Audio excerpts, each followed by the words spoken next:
Assalamualaikum, selamat pagi guys. Depan dia ni ada satu unit Porsche 911 GT3 4.0cc. Okay, engine Class Sport PDK Class Sport. Kereta ni memang lawa. Okay, yang ni customer buat special order. Special order lebih kurang dalam 2 bulan. Kereta dah sampai dekat showroom. Korang boleh tengok dia punya depan dia pakai ceramic brake. Rim dia. Lepas tu tayar dia korang boleh tengok. Lepas tu dia punya lampu. Okay, lampu dia memang lawa lah untuk model Porsche.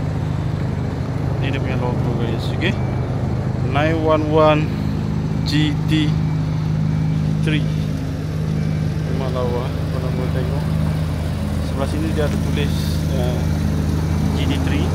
Okay, inilah rupa dia 4.0cc. Kereta memang lawa. Kalau boleh lepaskan.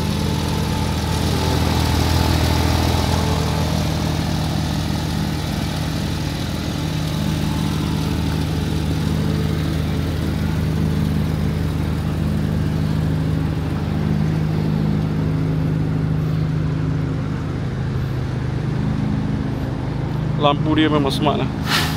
Okey, yang mana nak cari Porsche 911 GT3, boleh contact dia.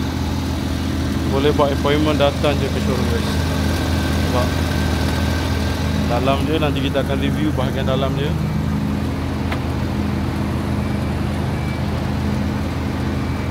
Okay, lampu dia yang smart.